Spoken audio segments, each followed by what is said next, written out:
사도행전 24장 1절로부터 23절까지 같이 봉독하시도록 하겠습니다. 닷새 후에 대제사장 아나니아가 어떤 장로들과 한 변호사 더둘로와 함께 내려와서 총독 앞에서 바울을 고발하니라. 바울을 부르매 더둘로가 고발하여 이르되 벨릭스 각하여 우리가 당신을 힘입어 태평을 누리고 의 민족이 당신의 선견으로 말미암아 여러 가지로 개선된 것을 우리가 어느 모양으로나 어느 곳에서나 크게 감사하나이다. 당신을 더 괴롭게 아니하려 하여 우리가 대강 여짜옵나니 관용하여 들으시기를 원하나이다.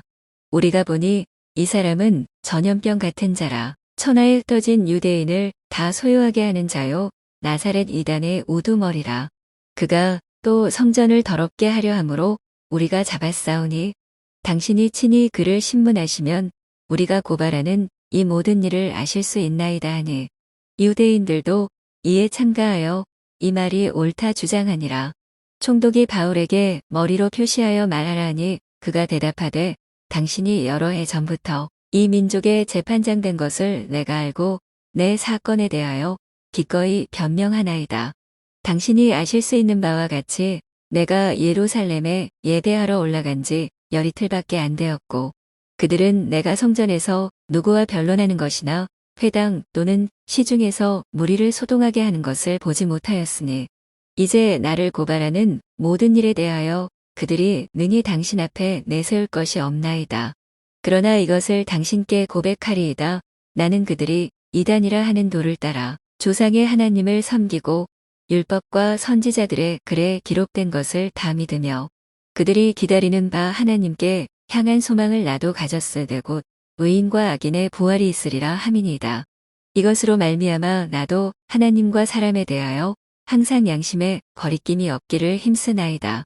여러 해 만에 내가 내 민족을 구제할 것과 재물을 가지고 와서 드리는 중에 내가 결례를 행하였고 모임도 없고 소동도 없이 성전에 있는 것을 그들이 보았나이다.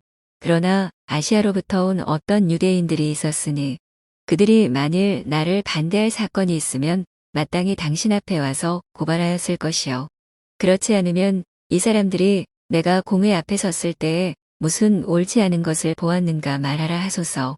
오직 내가 그들 가운데 서서 외치기를 내가 죽은 자의 부활에 대하여 오늘 너희 앞에 신문을 받는다고 한 이 한 소리만 있을 따름이니이다 하니 벨릭스가 이 도에 관한 것을 더 자세히 아는 고로 연기하여 이르되 천부장 루시아가 내려오거든 너희 이를 처결하리라 하고 백부장에게 명하여 바울을 지키되 자유를 주고 그의 친구들이 그를 돌보아 주는 것을 금하지 말라 하니라.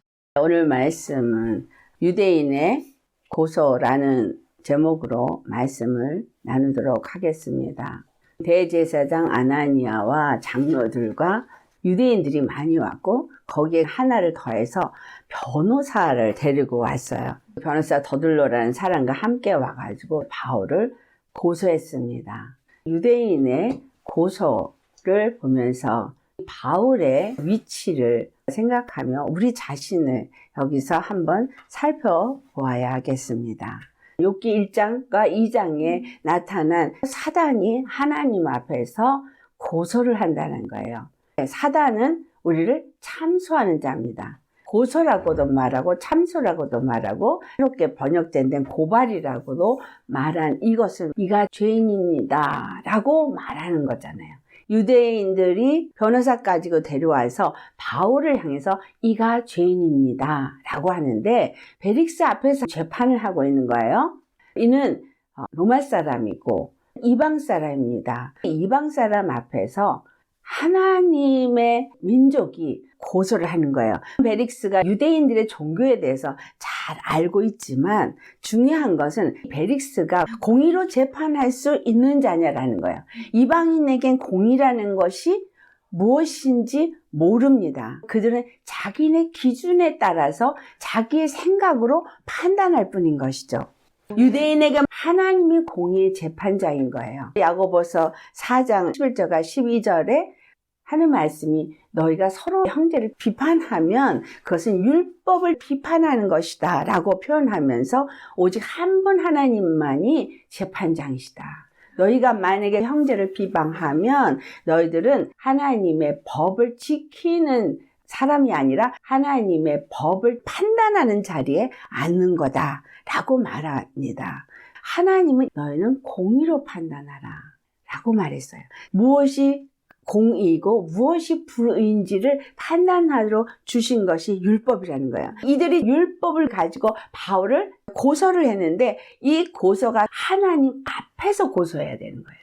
하나님 앞에서 옳다 그르다를 판단해야 되는 거예요.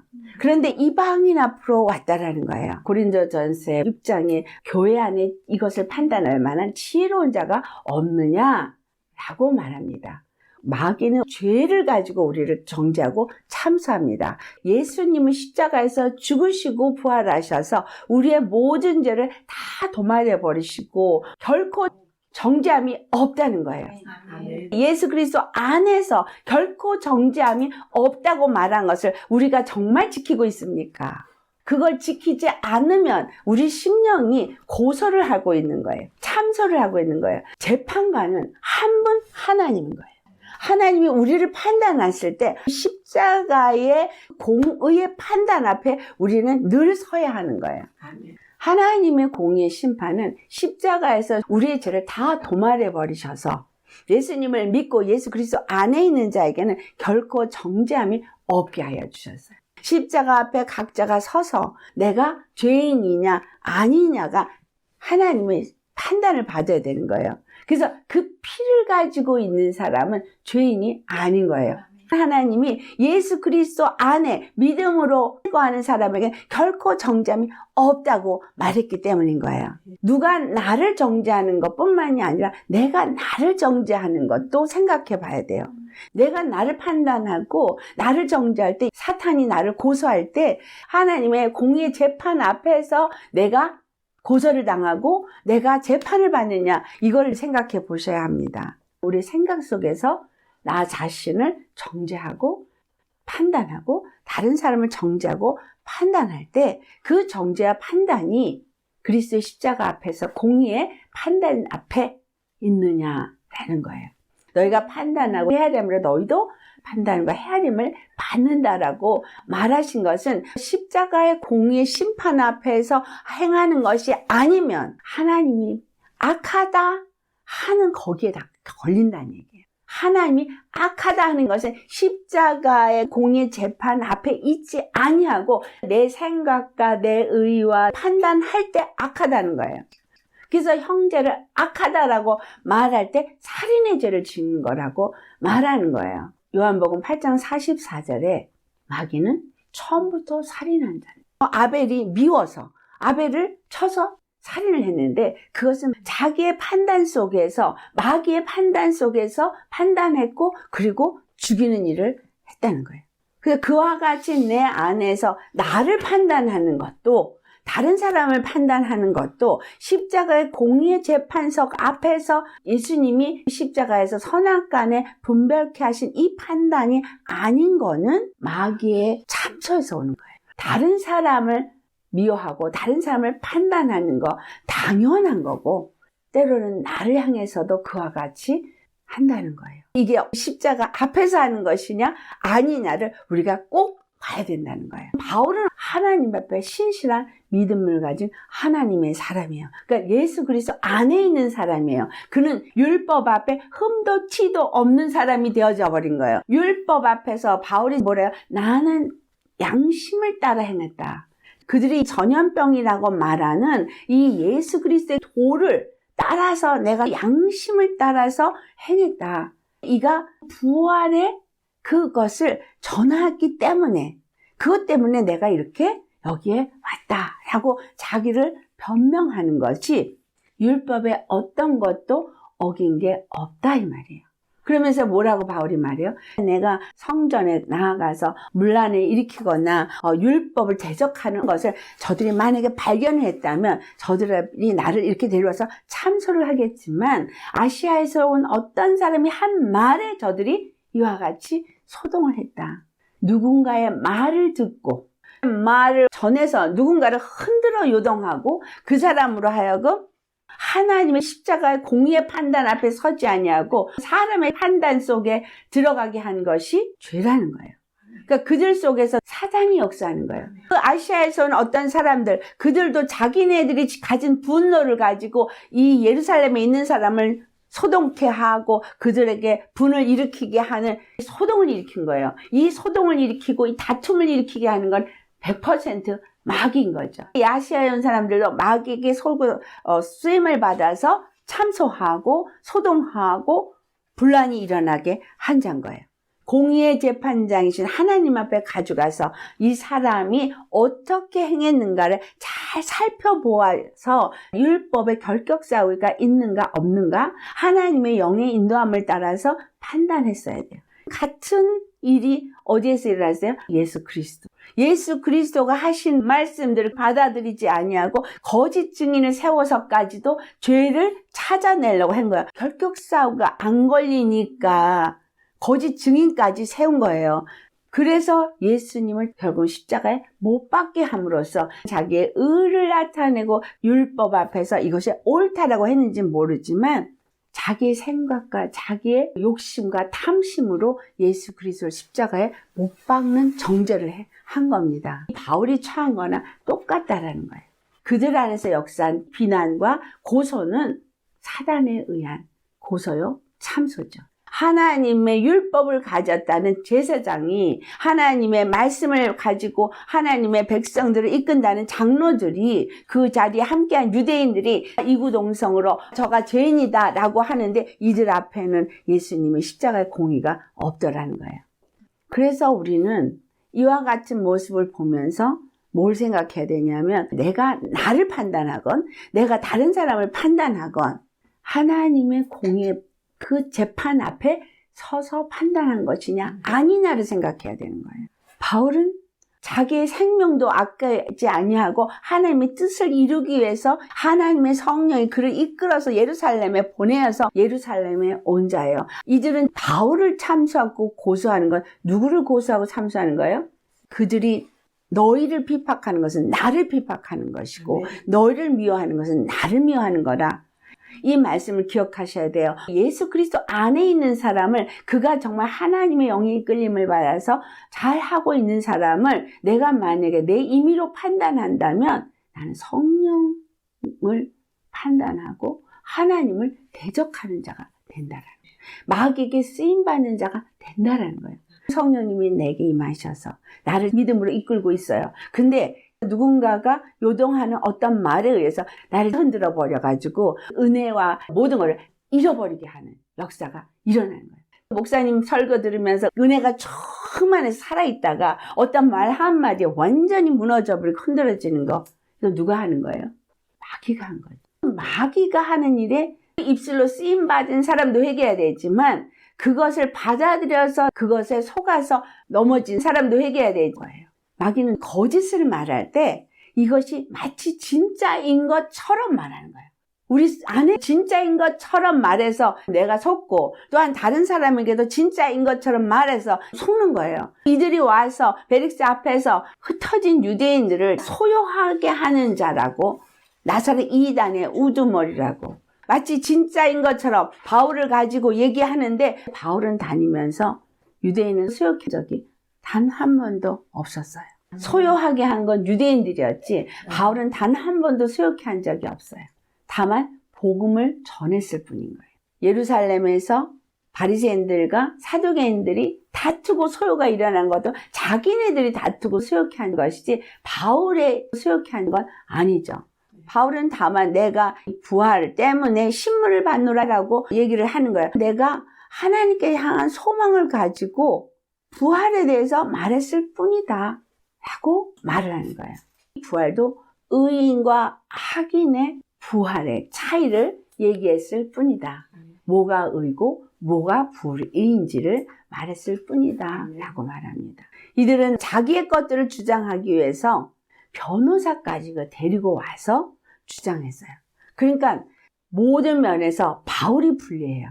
내가 하나님의 주권을 인정하는 사람이라면 그분의 말씀을 받고 말씀대로 순종하며 나아가기 위해서 내 목숨을 내어놓더라도 그 뜻을 이루기 위해서 나 자신을 바치는 삶을 사는 사람이라면 아무도 내 편을 들어주는 사람이 없고 다수의 사람이 나를 참소하고 고소하고 내가 억울한 가운데 몰리는 상황이 있다 할지라도 하나를 기억하시면 되는 건 하나님의 공의 재판 앞에 있다라는 거. 우리의 진정한 변호자가 있다라는 거. 예수 그리스도가 공의 재판을 하는 하나님 앞에서 나를 변호하시는 변호자라는 거예요. 우리가 천만인들이 자꾸 참소받고 넘어지고 상처 입고 힘들어요. 그래서 믿음에서 떨어져요. 막 무너져요. 하나 기억하셔야 돼요. 공의의 재판관이신 하나님, 그리고 거기에 우리의 영원한 변호자 예수 그리스도의 보혈이 있다라는 거예요. 공의 하나님 앞에 예수님의 보혈이 우리를 변호할 때 그 피가 하나님과 나 사이에 죄를 가려버려요. 죄가 없다 한다는 거예요. 다른 사람이 나를 정죄할 수 있어요. 난 부족하니까, 나는 어리석으니까, 나는 실수 덩어리니까, 나는 머리끝부터 발끝까지 죄악 덩어리니까 그럴 수 있어요. 그런데 하나님 앞에 나가서 나는 그분의 이름을 부르고 예수님 안에 거하는 자인 거예요. 그러면 결코 정죄함이 없는 겁니다. 다수의 사람이 나를 정죄하고 다수의 사람이 나를 비난해도 기억해야 되는 거야. 나는 항상 하나님의 공의 재판 앞에 서야 돼요. 아멘. 공의 재판은 예수 그리스도의 십자가를 통해서만 이루어지는 거예요. 아멘. 내가 그 피를 의지하고 그 앞에 선다면 그 피가 항상 나를 중보한다는 사실이에요. 내 피가 영원히 죄를 사했습니다. 아멘. 그럼 여러분 스스로나 또한 여러분이 다른 사람을 정죄하고 판단할 권한이 없어요. 이들이 바울을 고소하지만 그를 로마로 보내는 게 하나님의 계획이에요. 그래서 율법주의자들이 임의로 판단하지 못하도록 벨릭스 앞에 데려다 놓은 거예요. 세상 사람들 앞에 가서 재판을 받게 하는 것이 맞지 않아요. 왜냐하면 율법을 어길 때 그들은 하나님의 공의 앞에서 판단하고 재판해야 돼요. 그런데 그걸 하지 못하니까 세상 권세 앞에 가서 재판을 하게 하는 거예요. 이 사람들 보면은 벨릭스 앞에 가서 아부를 떨죠. 당신을 힘입어서 태평을 누리고 이 민족이 당신의 성견으로 말미암아서 여러 가지 개선되어져서 어느 모양으로나 어느 곳에나 크게 감사하나이다. 로마의 집권 아래서도 하나님은 그만큼을 누릴 수 있게 하기 때문에 누리는 거예요. 욥기 1장 2장에서 보면 어디까지 한계를 정하세요. 어디까지. 그래서 하나님의 통치권 안에서 이방인들도 하나님이 행하게 한 권한 이상은 할 수가 없는 건데 이들은 하나님이 없는 말을 하고 있는 거예요. 아부의 말을 하고 있는 거예요. 유다서 1장 15절 16절 봉독합니다. 이는 무사람을 심판하사 모든 경건하지 않은 자가 경건하지 않게 행한 모든 경건하지 않은 일과 또 경건하지 않은 죄인들이 주를 거슬려 한 모든 완악한 말로 말미암아 그들을 정죄하려 하심이라 하였느니라. 이 사람들은 원망하는 자며 불만을 토하는 자며 그 정욕대로 행하는 자라. 그 입으로 자랑하는 말을 하여 이익을 위하여 아첨하는 대제사장과 장로들과 그들이 데리고 온 변호사가 자기의 이익을 위해서 아첨하는 말을 하는데 이들은 원망하는 자고 불만을 토하는 자고 정욕대로 행하는 자고 자랑을 하는 말을 하는 자인 거예요. 이런 사람들이 세상에 어떤 일을 한다 할지라도 그들은 무사람을 심판하시는 하나님의 심판대 앞에 놓여 있다라는 거예요. 이들이나 사도 바울이나 벨릭스 앞에 있지만 실질적으로 하나님의 심판대 앞에 있는 거예요. 이들은 벨릭스 앞에서 심판을 하고 바울을 정죄하려고 하지만 하나님의 심판대 앞에서 누가 정죄를 받아요? 이 다수의 사람들이 정죄를 받는 거예요. 왜냐하면 성령의 인도함을 받는 대로 믿음 안에서 행하는 바울은 하나님의 뜻을 행하는 자이기 때문에 아멘. 내가 감정적으로 넘어지고 쓰러지고 하는 이유는 내가 사람의 판단 앞에 있기 때문이죠. 근데 만약에 내가 공의의 하나님 앞에 늘 있다면 다른 사람이 알아주지 않아도 다른 사람이 정죄해도 내가 믿음의 말을 하고 믿음의 마음을 가지고 믿음의 길을 가려고 한다면, 또한 내가 어떤 죄를 졌어도 예수 그리스도 십자가의 피를 의지해서 주님 앞에 회개하는 심령으로 은혜과 사랑 가운데서 하나님께 나아가고자 한다면 하나님이 나의 부족함도 용납하고 계시다는 사실이에요. 끊임없이 쓰러지더라도 그걸 용납하시고 계시다는 사실이에요. 아멘. 주님이 기다리고 계시고 아멘. 하나님이 일하고 계시다는 거예요. 아멘. 그러면 하나님의 공의 심판 앞에 있을 때 여러분은 어떤 것을 생각하셔야 되겠어요? 사람 앞에서 판단받는 걸 생각해야 되겠어요? 내 안에서 역사하고 있는 마귀의 판단에 넘어져야겠어요? 아니면 하나님의 공의의 심판 앞에 내가 서는지를 생각하셔야 되겠느냐? 유대인의 참소는 우리에게 늘 있어요. 그렇지만 기억해야 하는 건 우리는 이 유대인의 고소나 참소에 거하는 자가 아니라는 거예요. 하나님이 우리를 참소하면, 우리를 고소하면 거기에는 벗어날 수 있는 다른 길이 없어요. 하나님이 우리를 무엇으로 정죄해요? 믿지 아니함으로. 그런데 마귀의 참소를 내가 따라가고 하나님이 나를 정죄하지 않겠다고 말한 이것을 따라가지 않는 게 믿지 않는 거예요. 믿지 않기 때문에 심판받는 거예요. 자기가 심판받는 길을 자처해서 가는 거예요. 그런 거에 심판받은 심령이 지옥이 되어져요. 조금 전까지 있었던 은혜와 기쁨과 감사는 어디로 간지 완전히 사라져버려요. 그 마귀의 심판을 받아버린 거예요. 너는 죄인이야 라고 말한 거예요. 그래, 난 죄인이야 라고 말한 거예요. 하나님의 공의 재판 앞에 선 거예요? 아니면 마귀의 심판대 앞에 선 거예요? 마귀의 참소한 심판대 앞에 선 거예요. 로마서 8장 1절 말씀 같이 다 같이 하겠습니다. 예수 그리스도 안에 있는 자에게는 결코 정죄함이 없나니, 이는 예수 그리스도 안에 있는 생명의 성령의 법이 나를 죄와 사망의 법에서 해방했습니다. 아멘. 그 피가 내 안에 뿌려졌으니까, 회개한 심령에, 예수님을 주로 영접한 심령에 그 피가 뿌려졌기 때문에 그 피 안에 있는 생명이 나를 살리셨기 때문에 나는 사망과 관계가 없는 자가 되었기 때문에 나는 정죄함이 없다는 거예요. 그렇다고 내가 온전하다는 얘기는 아니에요. 내가 죄가 전혀 없는 의인이라는 얘기도 아니에요. 턱 하면 죄가 올라와서 죄를 져요. 주님은 우리에게서 죄를 발견케 하기 위해서 그것을 허락하지만 예수님의 피를 덧입어야 되는 거예요. 그래서 우리는 사단이 고소하고 정죄하는 재판장의 자리에 절대 갈 필요가 없는 거예요. 어디로 항상 가야 돼요? 공의의 재판장 앞에 가야 되는 거예요. 십자가 앞에 가야 되는 거예요. 그 피 앞에 가야 되는 거예요. 은혜 앞에 가야 되는 거예요. 그 사랑 앞에 가야 되는 거예요. 그럼 쓰러져요, 안 쓰러져요? 안 쓰러져요. 그렇죠. 마귀가 나한테 들어와서 나를 좌지우지하게 절대 틈을 주면 안 된다는 거예요. 아멘. 내가 뭘 잘해서가 아니에요. 내가 의로워서도 아니에요. 그분이 은혜를 값없이 주셨기 때문에. 내가 눈이 멀어서 볼 수 없게 됐었지만, 내가 약해서 맨날 쓰러지는 자였지만, 내가 가난해서 부족하고 없어서 비참한 자였지만, 예수님의 십자가는 약한 자를 강하게 했고, 심령이 가난하지만 부요한 자가 되게 했고, 아멘. 아멘? 아멘. 눈이 멀어서 아무것도 분별하지 못했지만 이제 눈이 떠졌고, 사단아 네가 날 참소해? 사망아 너의 승리가 어디 있느냐? 너의 참소가 어디 있느냐? 이러고 외칠 수 있어야 되는 거 아니에요?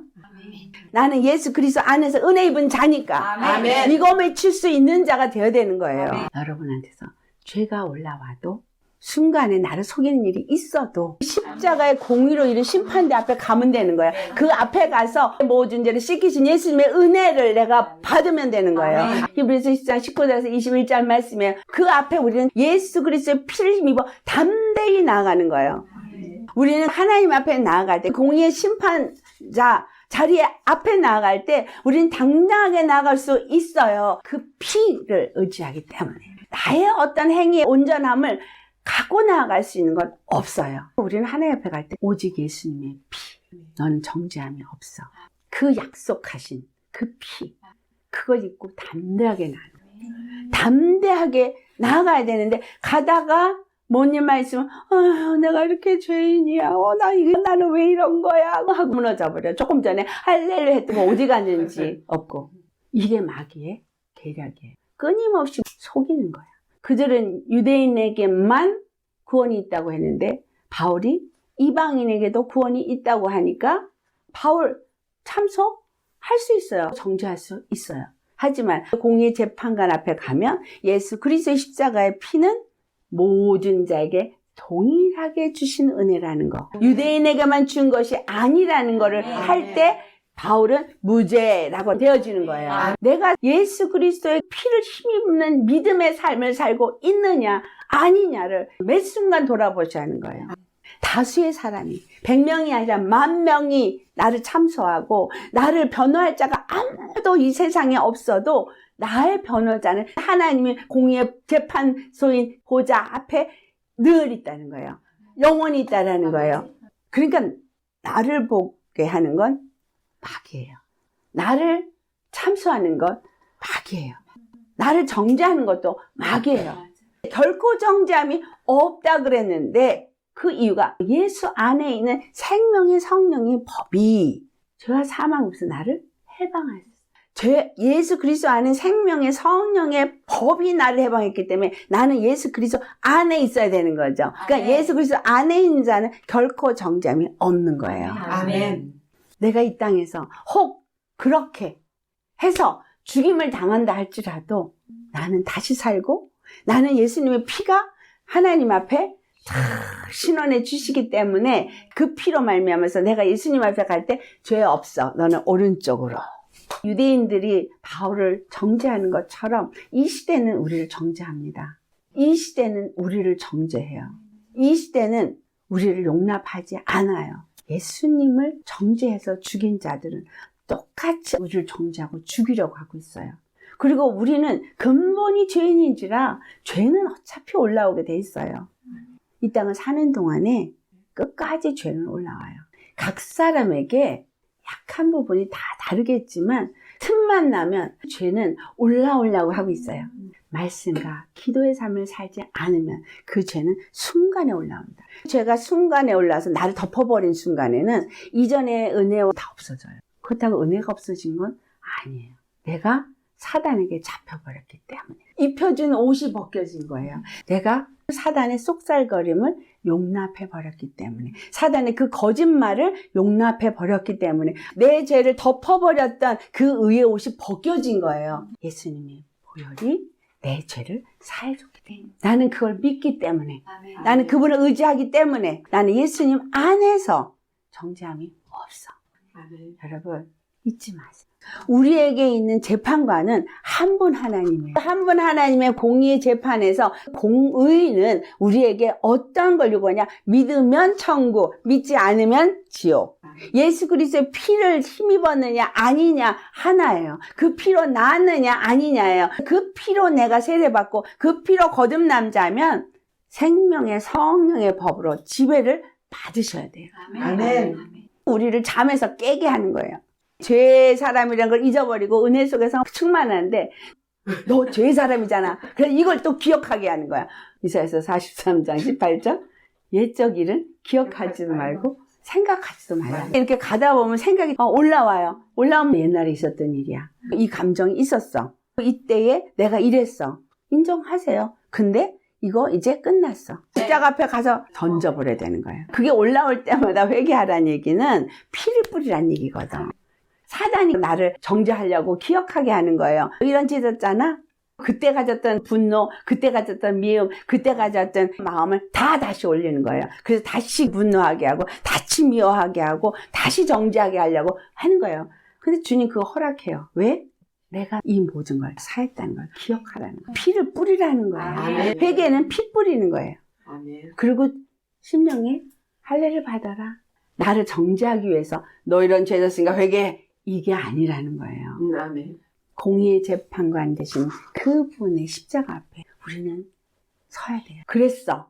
과거형이에요. 근데 지금은 아니야. 예수 그리스도 안에 생명의 성령의 법이 죄와 사함에 오서 건져내서 나는 여기 살기 있기 때문에 이건 아니야. 라고 하면서 이제는 생명의 성령의 법 안에서 찬양 부리면서 감사합니다. 저들이 정죄할지라도 사망아 너의 쏘는 것이 어디냐, 사망아 너의 승리가 어디냐. 나는 더 이상 죄인이 아니다. 사망이 쏘는 것은 죄요, 죄의 권능은 율법이야. 그러니까 나는 죄 가운데 있는 자가 아니죠. 율법의 정죄 가운데 있는 자가 아니죠. 율법은 죄인들을 위해서 준 거라고 해서 나는 이제 죄인이 아니죠. 덧입은 의인이에요. 내 자체가 완전히 의인은 아니고 덧입은 의인이에요. 그래서 덧입은 것을 벗겨지면 보여요. 덧입은 걸 벗겨지면 안 되는데 사단은 이걸 벗기려고 해요. 그래서 벗기려고 바람이 부는 거예요. 이거 벗기려고 문제가 일어나는 거예요. 이거 벗으면 안 돼요. 아멘. 나를 의롭게 하신 이는 그 십자가 공의의 심판이었었어요. 나는 죄에 대해서 죽었어요. 나는 예수님의 은혜와 사랑 안에서 의를 입도록 다시 살았어요. 이걸 기억하셔야 합니다. 바울은 그들이 아무리 해도 너무 당당해요. 우리도 이렇게 담대해요. 이렇게 당당해야 돼요. 죄가 올라와서 다른 사람이 상처를 줬어. 그러면 빨리 상처인 사람한테 가서 미안해. 내가 죄인이잖아. 나도 속아서 그랬어. 용서해줘. 사랑으로 우리 같이 속지 말고 갑시다. 하고 가야 되는 거예요. 사단은 분초마다 우리를 참수하려고. 분초마다 우리 안에 있는 죄를 드러내거든요. 근데 주님은 욥에게 부족한 거를 들춰내도록 허락하셨어요. 이유가 뭐예요?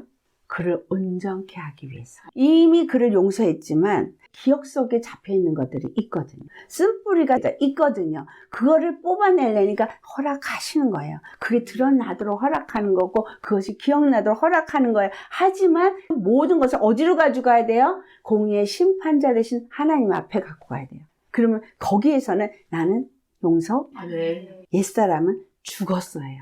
나는 새 사람이에요. 그래서 이제는 옛사람으로 살면 안 돼. 새 사람으로 살아야 돼. 옛사람이 올라오면 나는 새 사람이니까 생명의 성령의 법 안에 살자 결단하고 가는 거예요. 매 순간마다 우리 십자가 앞으로 가는 거예요. 애굽에서 나와서 가나안 들어갈 때까지 뭐예요? 그들이 간 모든 길은 십자가 길이었어요. 오직 한 분 하나님이 그들을 인도했어요. 그분이 불기둥이 됐고 구름기둥이 있고 만나도 주고 물도 주고 다 하나님과 함께하는 길이었어요. 전쟁도 함께였고 나라를 세울 때까지 함께였어요. 그분을 믿고 성소로 들어가서 예배드리는 자는 십자가 길을 끝까지 가는 거예요. 번제단 통과, 물두멍 통과, 성소문 통과, 지성소까지 주님을 만난 때까지 그런 가는 게 예배잖아요. 우리 인생도 거룩함을 입어가는 거예요. 아멘. 날마다 옷을 벗는 거예요. 무슨 옷? 더러운 옷. 그리고 새 옷으로 갈아입는 거예요. 깨끗하게 물로 씻어 말씀으로 거룩하게 하사 영광스러운 교회로 세워지는 거예요. 그러니까 어떤 순간에도 좌절할 필요도 없고 낙심할 필요도 없고 넘어질 필요도 없고 주눅 들을 필요도 없어요. 눈에도 십자가, 생각에도 십자가, 입술에도 십자가, 가슴에도 십자가, 손을 일할 때도 십자가, 발의 움직임에도 내가 십자가의 공의를 가지고 십자가의 길을 가는 거예요. 너의 몫에 십자가를 치고 가라는 거, 공의의 십자가를 치고 간다는 건 육에 대해서 죽은 자라는 걸 기억하라는 거예요. 영으로 주님의 십자가를 통과해서 가는 길은 주님과 함께 동행하는 길이라는 걸 기억하라는 거예요. 그래서 내가 너에게 멍에는 가볍다 라고 말해요. 모든 이전의 멍에는 다 꺾어 버리셨어요. 이제는 우리 짊어진 건 새 멍이에요. 이 새 멍의 십자가, 공의의 십자가. 우리가 가는 길 힘들어도 즐겁고 외로워도 즐겁고 아무도 나를 알아주지 않아도 즐겁고 나의 삶은 혼자 떨어져 있을 때도 주님이 함께하고 모일 때도 주님이 함께하고 우리는 항상 공의의 십자가 앞에서 주님의 면전 앞에서 모든 일을 생각하고 행하고 말하고 자신감을 가지고 담대하게 나가며 회개가 무슨 회개라고요? 십자가를 의지하는 회개. 그분이 나를 죄 없게 한 것을 믿는 회개. 나는 육에 대해서는 죽고 영으로 사는 회개. 그러니까 문제 다 해결됐다. 완전히 벗어졌다. 이제 새롭게 되었다. 이렇게 은혜를 주셨는데 왜 속느냐 이거예요. 거짓말하는 것들에게 왜 속느냐라는 거예요. 어제 진리의 성령님이 주시는 말씀만 듣고 이깁시다. 속지 마시고 이깁시다. 오늘 말 생각하면서 우리 기도하시겠습니다.